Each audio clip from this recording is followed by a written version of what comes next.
Hello, I'm Jane Hatton. I run Even Break, a not-for-profit social enterprise which helps inclusive employers attract additional talented disabled candidates. Disabled myself, I also employ a number of disabled people.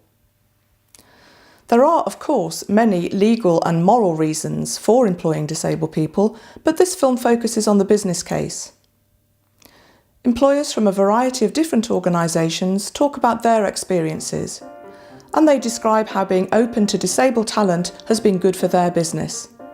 And we hear from some of their employees too.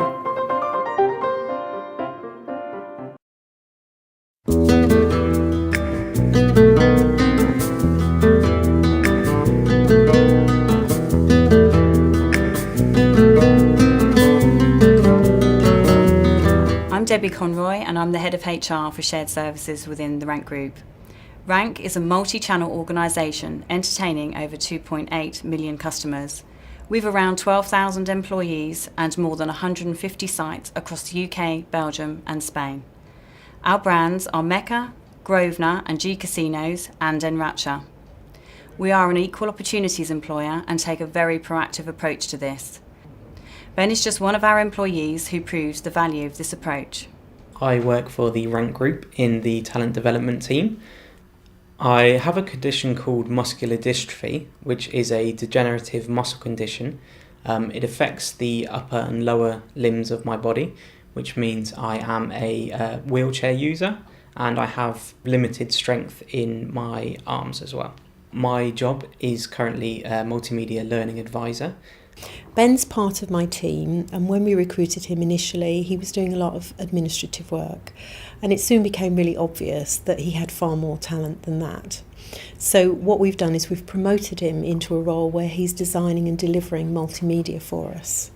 My new role involves helping to produce materials for the employees at the Rank Group. This can be training materials, it can be e-learning. I do quite a lot of video editing across many different subjects. Ranging from showcasing some of our clubs across our brands or presentations which go out to all the employees across the Rank Group on different subjects. I'm also doing support work on a new website called Click and Learn, which is a development portal for all of our employees. He is very interested in animation, so we've agreed a small project that he's going to pilot and deliver to the business to see how that's received, and if it's received well, we'll go on and we'll deliver more animated videos which he will design for us. Well, Rank have been incredibly flexible when it comes to working. They let me work primarily from my home, which works really well for me. They also let me change my work hours around, so I actually work from 10 till 6. This helps because I'm more productive a bit later on in the morning. I actually have all my meetings at home with my line manager and other colleagues, and I was actually interviewed at home, which was brilliant because it made the whole experience a lot less stressful. We have our team meetings at the Grosvenor Casino in Coventry. Our team is based sort of around the country, and I'm actually the only one based in the Midlands, but all the team comes up to here so I can be involved in the team meetings. I get to my meetings in Coventry using a taxi that is funded through a government scheme. It's great to work in a role where I can finally use my degree in media arts and also progress with my career. I'm not stuck in an entry-level post with Rank. I've been able to move in the business. Also, it's great to work within a team of such creative people who work really well together. We have a diverse customer base in terms of age, culture and disability, and want to be sure that our organisation reflects this. This shows our customers that we are disability friendly. Being disability friendly is good for our reputation. People want to do business with us and people want to work for us. Also, having co-workers with disabilities helps our staff to get better at meeting the needs of our disabled customers. Employing people on their capability to do the job is what is important to Rank, and as Ben shows, being open to job candidates with disabilities means we can recruit talented and committed people. We are an organisation where everyone counts. Since Ben's joined us, I have seen him grow enormously in confidence.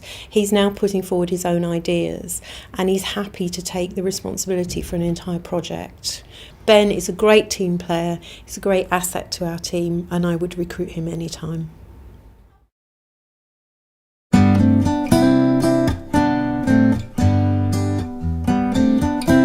My name is Peter Teal. I'm catering manager here at Old Swinford Hospital School in Stourbridge. I work for Chartwells, which is the education division of Compass Group UK and Ireland. Here at Old Swinford Hospital School we provide a 7-day-a-week operation, and we provide around about 1,500 meals per day. And as a company and a team, we are extremely proud to have just regained a 5-year contract, and we're really proud of our operation that we provide here for the school, which they seem to appreciate very much.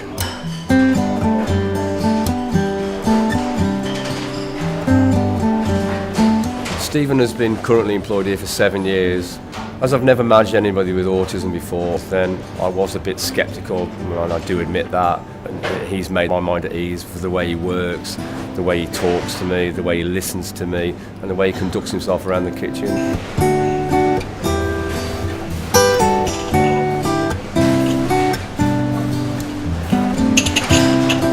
I am Stephen. I work as kitchen assistant. Some of the work I do are wipe the plates down, put them on the trolley, washing the sink out, and then taking the plates and cutlery out so the students and staff can eat. Stephen very much has a routine, and he's very, very particular in the way he works. Give him a job, I can walk away and I know that job will be done to his best of his ability. I don't have to go back and check. In the time that I've been with him, I've just found him to be extremely positive, hard-working, reliable and trustworthy, and he's a pleasure to work with. What I like about Stephen as an employee is that he doesn't let us down. He's always punctual. Stephen's a very loyal employee and has got a very good attendance record.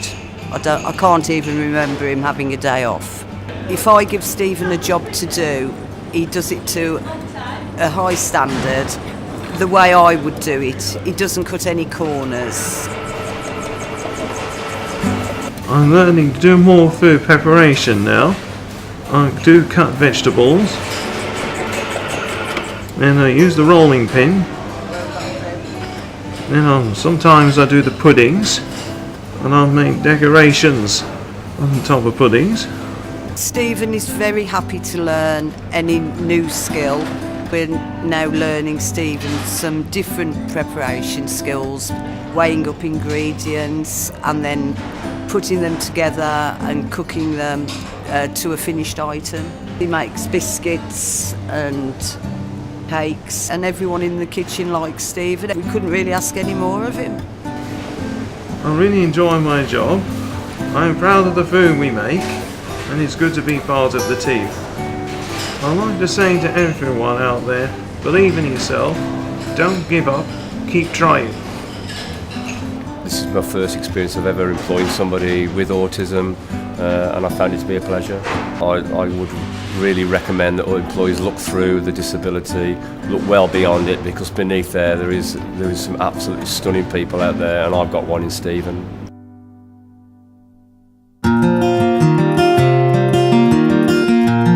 My name's Shabir Qureshi. I'm one of the partners here at Dennings. Dennings is primarily a criminal practice based in the Black Country. A very important role within our practice is that of an office junior, who's usually the first point of contact with the office. So it's an important role, and it has to be given to the right person. We were contacted by the Beacon Centre for the Blind, who suggested a possible candidate for that role. And that candidate was Kyle. And I have to confess, I had some minor misgivings about taking somebody on who's visually impaired to the extent that Kyle is. My concern is that they would not be able to properly undertake the tasks, how they would get around the office, whether they'd be able to use the computer equipment, and whether they would be walking around tripping over things. His disability hasn't held him back at all. He settled in very well with the practice. Everybody enjoys having him around. He interacts very well with the clients. They've all commented on how polite he is. Kyle has proved to be an invaluable member of the practice. My name is Kyle Folkes and I am an office assistant working at Dennings Solicitors. I've been working here for 2 years and I suffer with a visual impairment from birth. One of the ways in which I go through my office duties is through screen magnification. I was able to provide my own equipment like my magnifying glass. All names on files are in a bold print so that I can easily see them. My core duties involve answering calls, making sure that any inquiries which clients may have regarding those telephone calls gets acted on, and making sure that post is paired to files. Anytime a client may need to attend to answer bail, one of my duties includes obtaining the decision and then relaying it to that client. I've definitely obtained a variety of skills and have gained a lot of experience through being here. The role of the office junior is mainly an administrative role, but it became quite clear that Kyle and his abilities were such that he could progress. We discussed with him the possibility of becoming a paralegal, and he's taken on that opportunity. He's taken his exams and I'm pleased to say that he's passed the first stage of his exams. I'd say the one thing I would like to achieve from this experience would be to become what's known as a fee earner, someone who's able to bring in some money for the firm, whether that be a paralegal or whether I take it even beyond and become a legal executive or a solicitor. I wake up every day knowing that I've got something to do, that I can fulfill a need, and to know that I'm gaining more experience to better myself and to one day get to a place where I could comfortably say I've made it. Since employing Kyle, we've seen the benefits of tapping into a workforce that we would never have thought of before. As an employer, I'd say that employing somebody with a disability is not a disadvantage to the firm. It is a way of tapping into a talent out there that a lot of people don't. And I think the person themselves appreciates the trust and the faith we put into them by giving 100% to the job.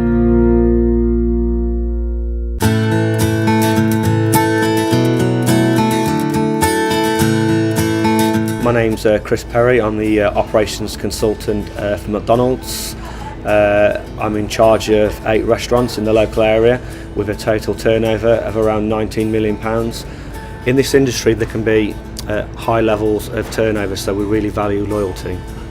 We want to recruit good workers, but just as importantly we need to retain them. We want to retain staff because it's cost effective and experienced staff are a lot more productive. Dawn has learning disabilities, so it took us slightly longer to train her, but she's more than repaid this through her length of service. Dawn's been with us for 12 years. She's very reliable, very punctual, and very rarely cancels scheduled shifts. Dawn does her job very well. She's very engaging with customers, and the local customers like to see her friendly face. I work at McDonald's. I'm a lobby hostess. And I've worked here 12 years. I clean the chairs and I clean the tables. I sweep and mop the floor.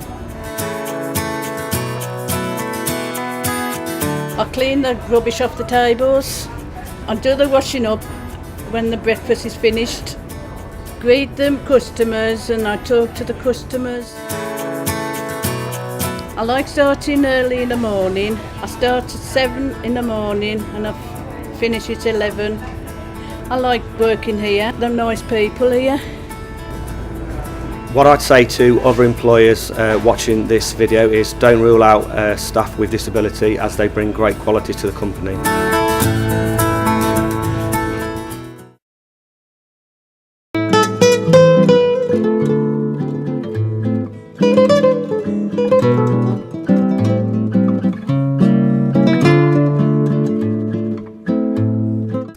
EY is a global professional services organisation with 160,000 people worldwide, of whom 12,000 are in the UK.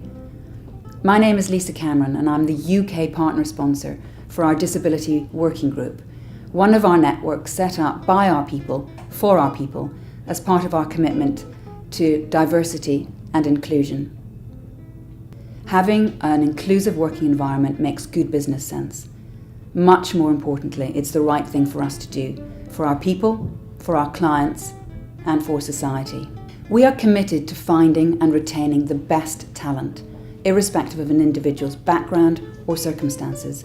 And so we work with universities and with recruitment agents to ensure that we can encourage people with disabilities to join EY. We want to be a disability confident organisation. A strong and diverse team drives creativity and innovation, it enhances team spirit, and it provides better client service. 10% of an average workforce is disabled, and we all know that over 80% of those are likely to acquire their disability during the course of their lifetime rather than having been born with it.